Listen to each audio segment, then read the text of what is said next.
conselhos de medicina, de psicologia, de serviço social, a Universidade Federal de Pernambuco, a Universidade Estadual e OAB e outros conselhos vem tendo um momento importante de estar discutindo e estar levantando pontos a nível Brasil de como vai estar se dando os novos rumos de políticas sobre drogas no país.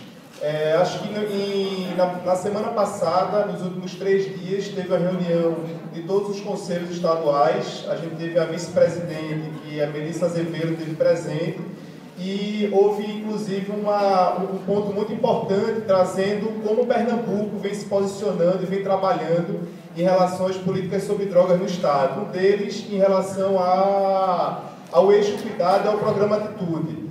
Como a gente começa a trabalhar, e aí focando mais no programa Atitude, esse recorte de uso de crack e violência.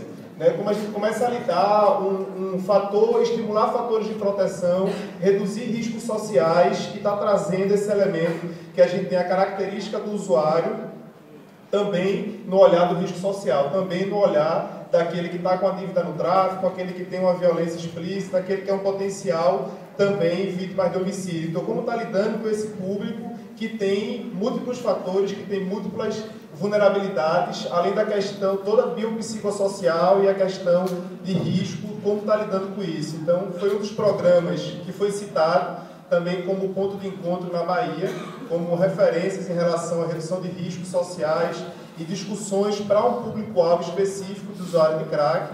Então, acho que é um momento novo que a gente tem dentro do programa Atitude, dentro do Estado, de estar desenhando, de estar recortando, estar dando foco no público-alvo e estar aprendendo também a lidar com essa cultura de uso, a lidar com esse público, a lidar como está trabalhando da melhor forma, acolhendo da melhor forma, atendendo e prestando serviço público de qualidade.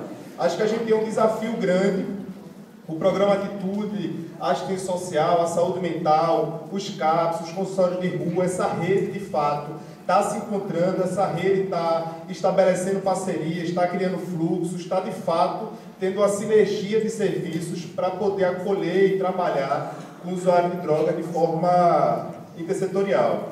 Acho que esse processo de formação dos quadros, a gente vem no foco dentro do programa Atitude, fazendo alguns níveis de formação dentro de cada núcleo regional, num processo de consultoria, trazendo temas como a assistência social no contexto do uso de drogas, o aluguel social, agora recentemente vivência comunitária, trazendo outros temas como políticas sobre drogas, e além disso, também outro estilo de formação que está tendo é aqui o Centro Regional de Referência sobre Álcool, Crack e Outras Drogas, o CRR Drogas, que é um projeto com as universidades no Brasil inteiro, com o governo federal, e aí muitos profissionais, tanto da saúde quanto da assistência social, vêm fazendo os cursos de extensão.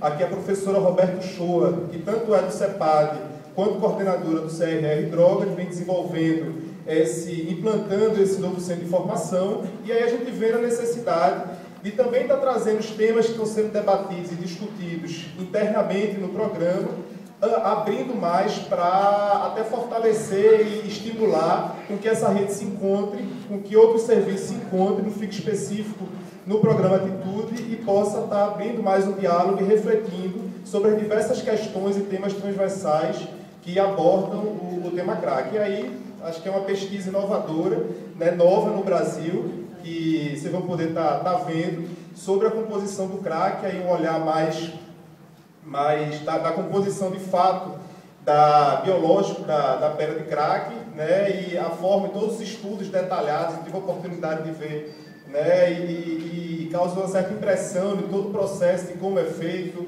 as diferenças de pedras de crack que existem dentro de regiões e de bairros, inclusive bastante próximos, os diversos tóxicos que são colocados dentro da produção do crack, e aí Dr. Antônio vai poder falar com muito mais propriedade.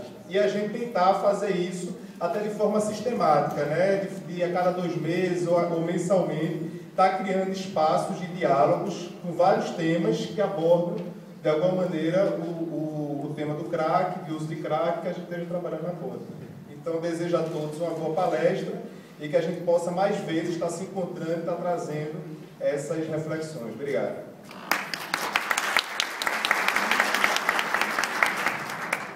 Agradecer aqui ao Rafael. Gente, está um pouco quente aqui, mas eu fui verificar com o pessoal da UFPE e eles me informaram que só tem 2 ar-condicionados funcionando. Então, assim, foge ao nosso controle de fato, né? Eu que sou bastante calorento, estou aqui suando, já vi o Rafael pintando ali também. Vamos aguentar um pouquinho porque vale a pena. Bom, sem estender, que a gente já começou bem atrasado, chamo o Antônio, que é o nosso principal palestrante de hoje.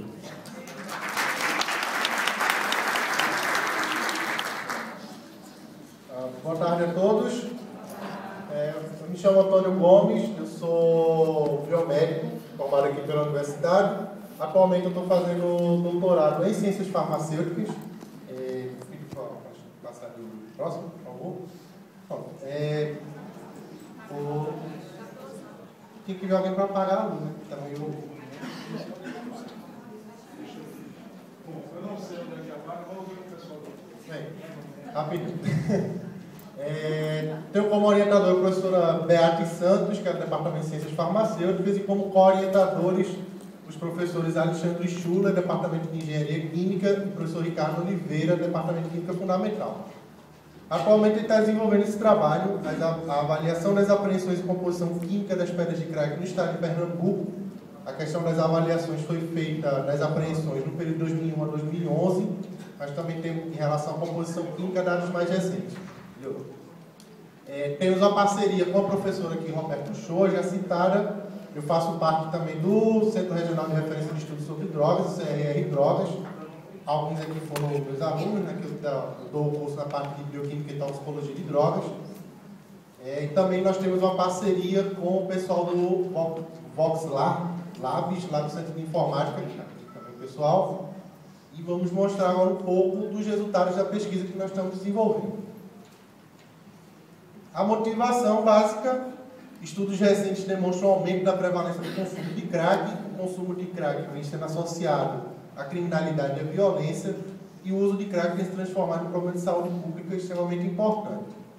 Então, começamos um trabalho, a princípio, de levantamento de dados no Instituto de Criminalística, o professor Armando Samigo, com o qual nós temos parceria também, que fica lá em Santo Amaro, perto do Shopping da Caruna, que fica do lado de lá. E temos o panorama das apreensões de crack desde o ano de 2001 até o ano de 2011.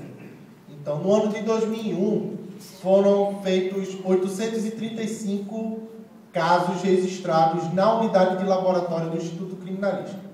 Isso, todos os casos, não só drogas, mas também produtos adulterados, manchas de sangue, manchas de esperma, DNA, etc. Desses 835 casos analisados, 1,8% eram casos de crack. Isso em 2001. Já em 2011, foram 7.047 casos no total, sendo que desses, 46,66% eram crack. Então, a gente vem de um aumento na prevalência do crack. Quando a gente coloca isso no gráfico, nós vemos que em 2011, esses 1,8% eram 15 casos de crack, esses valores absolutos, e em 2011 eram 2.936 casos.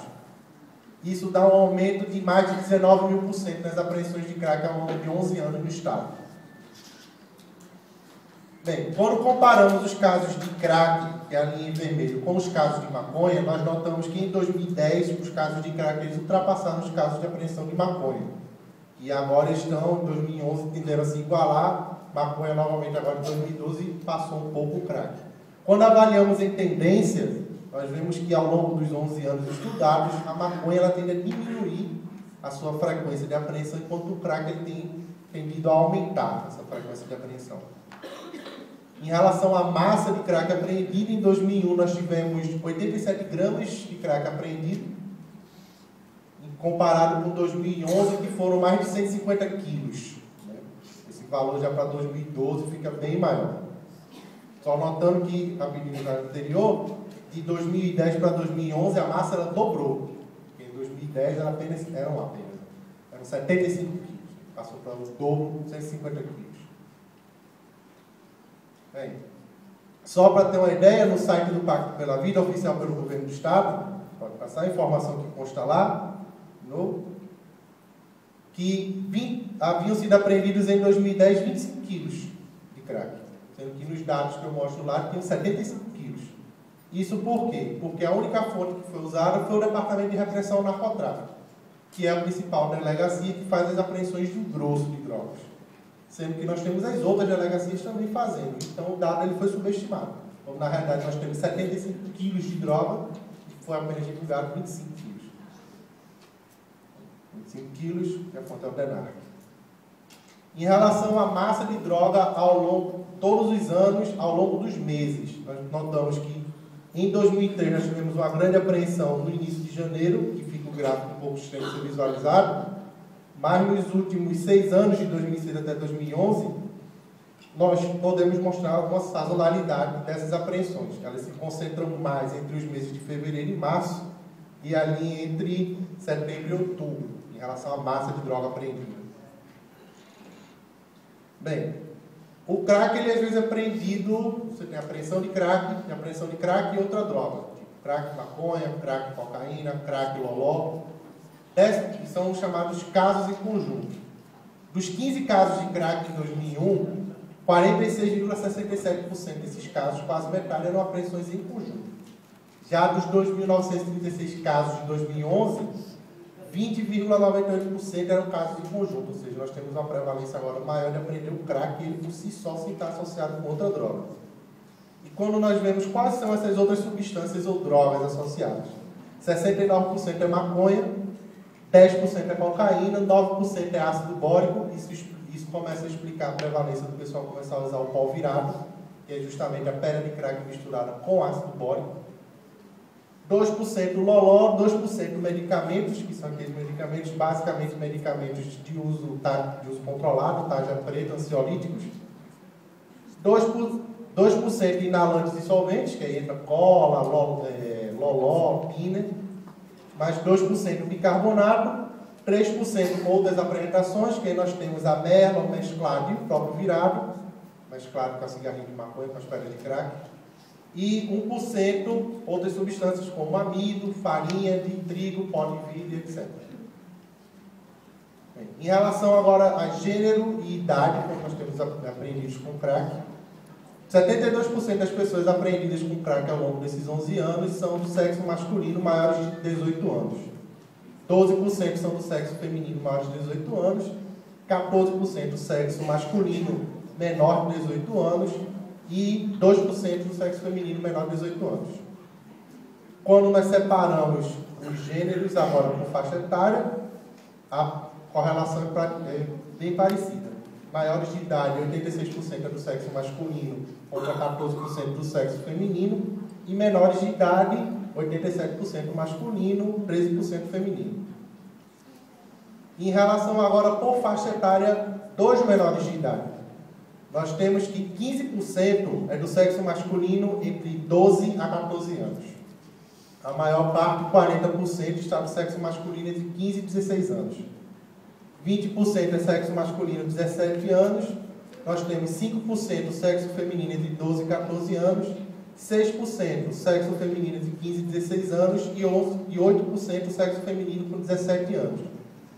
Se formos expandir isso ao longo dos anos, nós vemos que até 2008 a maior prevalência era da idade entre a faixa etária de 15 e 16 anos. E isso em 2009 e 2010 muda para ser mais prevalentemente aos 17 anos. As apreensões dos menores de idade. Em relação agora às delegacias que teve maiores apreensões de drogas ao longo desses 11 anos, o Departamento de Repressão ao Narcotráfico corresponde a 40% das apreensões, seguido pela Gerência de Proteção à Criança e Adolescente, com 24%, Delegacia do Bairro de Santo Amaro, com 7%, Delegacia do Cordeiro, com 5%, Caruaru, 4%, Itamaracá, 4%, e as demais delegacias vão de 3% a 1% das analisadas. Analisando a tendência das cinco primeiras delegacias que têm maiores apreensões, nós vemos que narcotráficos ela vem a decair, o número de apreensões dela. GPCA ele vem aumentando, Santa Amaro, Cordeiro e Caruaru eles vêm oscilando, mas com uma leve tendência à queda. O que chamou a atenção foi justamente nos anos de 2009, 2010 e 2011 da delegacia da Várzea, que ela vem começando a ter um aumento bastante significativo nas apreensões. E quando jogamos isso para números absolutos, nós vemos o quanto o GPCA vem crescendo, o número de apreensões de drogas, como o narcotráfico oscila, mas vem caindo, incluindo o Caruaru, e como Várzea vem subindo. Delegacia da Várzea. Agora, um outro detalhe, comparando em relação à massa da droga apreendida. O GPCA tem muitos casos, mas esses muitos casos em 2011 representam 7 quilos de droga, enquanto o DENARC, que tem bem menos casos, representam 82 quilos de droga. Lembrando que em 2011 foram feitos 150 quilos de apreensão de crack, o DENARC sozinho representou mais da metade dessas apreensões em relação à massa de droga apreendida. Comparando-se os dados oficiais do DENARC, que são as barras em azul, com os dados que eu coletei, que é ali em vermelho, nós vemos que eles são bastante similares, exceto nos anos de 2007 e 2009. Em 2009 nós temos uma diferença, porque naquela época se computava pasta base como se fosse crack, então deu um valor maior, porque eu fiz a separação de pasta base e crack. E em 2007, porque o DENARC ainda não estava com toda a estruturação que ele tem hoje, e alguns dos dados eles estavam dispersos ainda, estavam concentrados, por isso que tem essa diferença também, mas basicamente eles estão batendo, correlatados. Pegando agora a distribuição das apreensões de droga ao longo de todo o estado, dividido pelas 5 principais regiões, das mesorregiões do estado. São Francisco, Vale de São Francisco, Sertão, Agreste, Zona da Mata e região metropolitana do Recife. 78% das apreensões são da região metropolitana do Recife, 11% vem do Agreste, 8% da Zona da Mata, 1,4% do Sertão e 0,1% do Vale de São Francisco. Vale lembrar que esse recorte ele é Instituto de Criminalística do Recife. Então nós temos aí um problema de interpretação, porque nós temos institutos de criminalística em Caruaru, em Salgueiro e em Petrolina. Uma proposta que nós temos agora é ir nesses institutos coletar esses dados para deixar esse gráfico mais fidedigno com a realidade. Em relação agora aos 14 municípios da região metropolitana do Recife, que nós temos esses dados bem fidedignos, e o município e o arquipélago de Fernando de Noronha, nós temos que 71% das apreensões da região metropolitana são da cidade do Recife, seguido por 8% de Olinda, 6% Paulista, 5% de Jabotão dos Guararapes, 3% Cabo de Santo Agostinho, e os demais municípios somam 1% ou menos. Bem, pegando agora a cidade do Recife e dividindo por regiões políticas administrativas, as RPAs. Em vermelho nós temos, essa é a fonte do próprio site da prefeitura. Em vermelho ali é a Zona Norte, que são os bairros de Casa Amarela, Água Fria, Encruzilhadas, Pinheira, etc. Em amarelo, região noroeste, que é justamente Guabiraba, Tamarineira, Dois Irmãos. Em azul, Zona Oeste, que é base, cidade universitária, Engenho do Meio, onde nós estamos.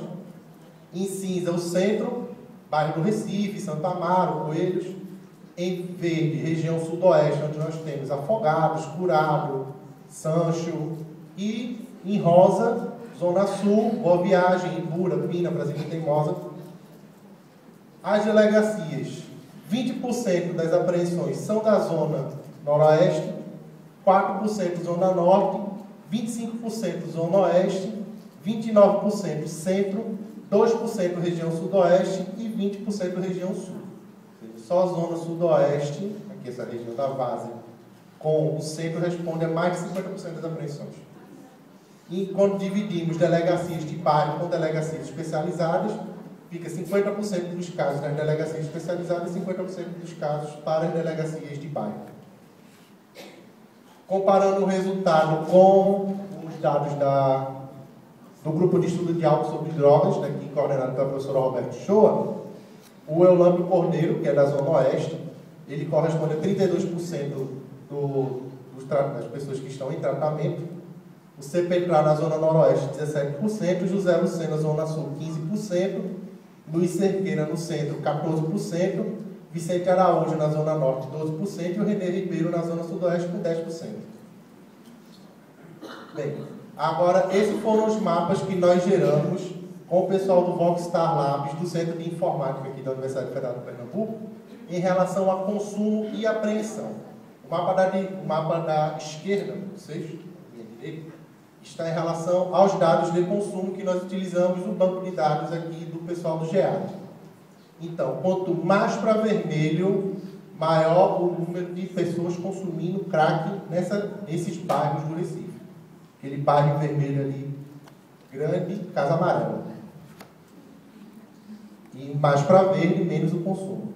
Já quando a gente vem para o mapa da direita, em relação à apreensão, nós temos muitas apreensões ali. Água Fria, Santo Amaro, Mostardinha, Boa Viagem e Ibuia. Então, a gente vê que os mapas eles não estão tão bem correlacionados consumo com apreensão. Vamos agora para a idade. Quanto mais para vermelho, maior a prevalência de menores de idade consumindo drogas.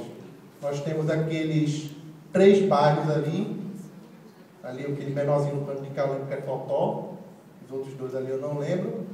Quanto mais para vermelho no mapa da direita, maiores apreensões, a tendência de apreensão com menores de idade.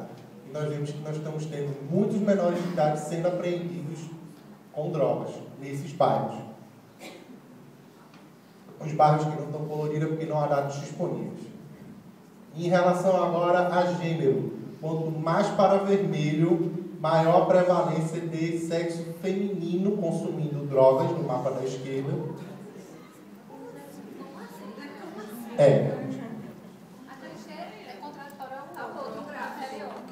Mas o outro a gente não está tratando com gênero, está tratando de idade só. Mas o outro de sexo. Sim, da pizza, mas aquele é de apreensão de drogas. Esse aqui é consumo. Entendeu? O gráfico de apreensão é o gráfico da direita. Esse representa bem aquele gráfico de pizza. A gente está vendo que apreensão e gênero são 2 dados diferentes. A gente está vendo que, perdão, consumo e gênero. Esse dado de consumo é a partir dos CAPs, é a partir dos CAPs. Quanto mais para vermelho, maior a prevalência de mulheres. É porque a gente ficou impactado agora. Não, quando eu vi esse dado também eu fiquei impactado, porque eu não imaginava. De homens. Mas aí quando a gente joga isso para bairros e vê a prevalência, sair fazendo a análise de prevalência por bairro, aí pegando ali, por exemplo, bairro do Recife, que é aquele mais da esquerda ali ao centro. Aí a gente vê que tem mais mulher do que homem. E a origem é bairro do Recife. Pelo menos no registro está com bairro do Recife. Porque tem um alvo que acordou, quem estava dormindo acordou agora, né, cara? Vai passar. Em relação às delegacias especializadas agora, delegacia de narcotráficos, ela responde a 54% das apreensões, seguido por GPCA com 36%, atos infracionais com 3%, DHPP, delegacia de homicídios com 1%, e as demais elas respondem a menos de 1%. E agora a parte que eu trabalho mais, que é a composição química. Existem 2 detalhes na composição química do crack. O que teoricamente seria o crack? Teoricamente o crack seria a pasta base de cocaína misturada com bicarbonato de sódio e cozida em água, ela forma uma pedra. O pessoal quebra essa pedra, pedrinhas menores, e comercializa. O que o pessoal está fazendo? Eles colocam 2 padrões de substâncias, que lá em química nós identificamos assim: os diluentes e os adulterantes. O que são os diluentes? São substâncias que não possuem atividade farmacológica, ou seja, você ingere e não vai dar a pessoa não vai nem ficar mais agitada, mais deprimida, anestesiada por conta disso. Por exemplo, farinha de trigo. E o adulterante são substâncias que têm atividade farmacológica. Por exemplo, cafeína, que é um agente excitatório. Num exame preliminar que nós fizemos de janeiro a abril de 2012, por uma técnica chamada de espectroscopia no infravermelho, 38% das amostras tinham na sua composição polímeros, plásticos, PET, PVC, isopor, etc. 25% fenacetina, que é um anti-inflamatório de venda proibida no país, venda controlada, perdão. 13% medicamentos de uso controlado, tarja preta. 7,8% benzoato de benzila, que é um anestésico, 7,5% resinas, como breu, por exemplo, 3,2% cafeína, 1,4% na composição do crack e ácido fórico, na pedra já presente, e 3,5% outras substâncias que ficaram meio confusas a identificação. Em relação agora de amostras que nós estamos estudando desde o início do ano. Nós analisamos 20 amostras de uma forma mais refinada. Dessas 20 amostras, 1, 2, 3, 4, 5, 6 apresentaram a forma de cloridrato de cocaína. Classicamente, o cloridrato de cocaína, ele é a cocaína na forma de pó. Então, nós temos crack apresentando cloridrato de cocaína. Isso foge um pouco à regra que se tinha geralmente. 1, 2, 3, 4, 5, 6 nós não conseguimos identificar os adulterantes, provavelmente porque não há adulterante, há apenas diluentes. E 1, 2, 3, 4, 5, 6, 7, 8, 9, 10. Metade dessas tem fenacetina na sua composição. Bem, o teor da amostra de cocaína, ele varia de 7,98% a 94% de pureza na pedra de crack. Isso é um valor bastante discrepante, inclusive porque é considerado o crack uma forma mais barata de cocaína. Mas como eu posso ter uma forma barata se 94% da composição é cocaína? A proporção cocaína adulterante, ela também vai variar de 31, 68 a 95,4%. E aquelas são os bairros onde foram analisadas essas apreensões. Só para ter uma ideia, a concentração média de cocaína é de 31%, com um desvio padrão de 28%. Ou seja, eu posso ter desde atingir meus desvios 60, 70 até 20, 15. Só tendo uma ideia, a portaria 1274, de 25 de agosto de 2003, do Ministério da Justiça, anexo 1, lista 2, item 30, fenacetina, onde tem um adendo que fala especificamente: estão sujeitos a controle e fiscalização os produtos acima relacionados, a fenacetina está lá, item 30, quando puros ou considerados quimicamente puros ou ainda com grau técnico de pureza a partir das seguintes quantidades: acima de 2 kg ou 2 litros por mês, quando se tratar de produto sólido ou líquido, respectivamente, quando os demais produtos químicos relacionados na lista, exceto hidróxido de sódio. Ou seja, a fenacetina é a substância de uso controlado no país e ela está entrando na composição química do crack em pelo menos 50% das amostras analisadas. A grande questão é como a substância de uso controlado está sendo colocada na composição do crack. Só para ter uma ideia, esse é o site da Sigma Aldrich, que vende produtos, insumos químicos e farmacológicos de alto grau de pureza para análise em laboratórios e universidades. A fenacetina, o grama purificado, custa R$ 135. Passar? Ali embaixo. E esse é o site, pode passar. Esse é o site de Alibaba, que vende produtos para a forma mais comercial. Fenacetina está custando entre 6 a 13 dólares o quilo, sendo que a venda mínima é de 25 quilos. Então, ela tem que passar por uma fiscalização. Então, como é que esse negócio tem que passar por fiscalização? Está chegando lá. Aí. Só um pouquinho da fenacetina agora. Ela é um anti-inflamatório não esteroidal, da mesma classe do Tylenol, paracetamol. Tem uma atividade analgésica e antipirética, ela diminui a febre, sendo que ela tem uso proibido nos Estados Unidos e na União Europeia desde 1983, por causar dano nos rins e no fígado. Melhora o aspecto. Um dos trabalhos que foi feito na Colômbia fala que a fenacetina ela melhora o aspecto e realça o sabor amargo da droga. Mas isso ainda não foi comprovado. Um dos trabalhos que nós estamos tentando elaborar agora é a questão do ensaio toxicológico para saber o dano que essa substância causa ou então modificações no efeito da droga quando administradas em conjunto.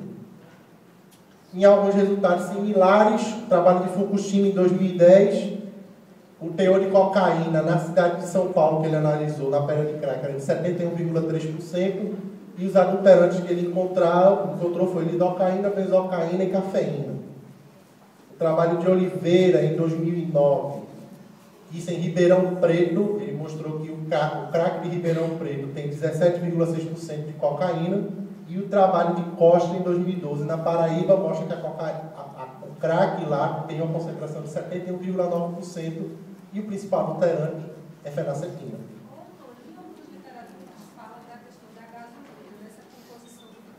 Aí é outra história a gasolina. Vou chegar lá. Pronto. As conclusões: o aumento do número de casos 19.000% entre 2001 e 2011. Homens maiores de idade são predominantemente apreendidos com a droga. A maconha é a substância mais apreendida em conjunto, e a fenacetina é a principal substância encontrada como adulterante. As perspectivas agora do trabalho: a análise da composição química das pedras de crack apreendida, os estudos econômicos e toxicológicos para tentar entender o porquê da fenacetina nessa droga, a captação de dados do Departamento de Repressão ao Narcotráfico, porque é ele que nos fornece o material para ser analisado. Nós estamos fazendo o recorte do DENARC, da análise química, publicação dos resultados em congressos e revistas especializadas, que está acontecendo hoje agora, que é promover debates e discussões sobre o tema. Esses são alguns trabalhos que já foram apresentados em congresso, que é o estudo das apreensões de crack no estado de Pernambuco, no Congresso teve João Pessoa em 2011, comparação das apreensões de maconha e crack no estado de Pernambuco, que foi apresentado em Fortaleza em 2012, estudo da composição química das pedras de crack apreendidas no estado de Pernambuco, também em Fortaleza em 2012, perfil dos menores de idade apreendidos com crack no estado de Pernambuco, também em Fortaleza em 2012, principais transtornos de saúde desenvolvidos por usuários de crack, uma revisão sistemática apresentados em Porto Alegre, em 2012. E um capítulo do livro Integração, Ensino, Serviço e a Política sobre Drogas, que vai ser publicado aqui pelo reitor universitário. Nós temos o capítulo Perfil das apreensões de crack na região metropolitana do Recife, no período de 2001 a 2010. 2 trabalhos de conclusão de curso: o aluno de Química Industrial, Tiago Pessoa, o estudo quantitativo da cocaína presente nas pedras de crack apreendidas no estado de Pernambuco, e do aluno Celso Barbosa, Biomedicina, o perfil químico dos inalantes apreendidos no estado de Pernambuco. Nós também estamos trabalhando com isso. Os agradecimentos sobre o trabalho: a Deus, aos meus pais, aos meus orientadores, ao pessoal da Unidade Laboratório Criminalístico do Instituto de Criminalística, o Instituto de Criminalística, Laboratório de Cromatografia Instrumental, onde eu realizo a maior parte das análises aqui na Engenharia Química, Laboratório de Biofísica Química, aqui da Universidade, Laboratório de Nutrição Parenteral, também aqui da Universidade, Departamento de Repressão a Narcotráficos e o pessoal do GEAL. Aos meus amigos, e obrigado pelo contato.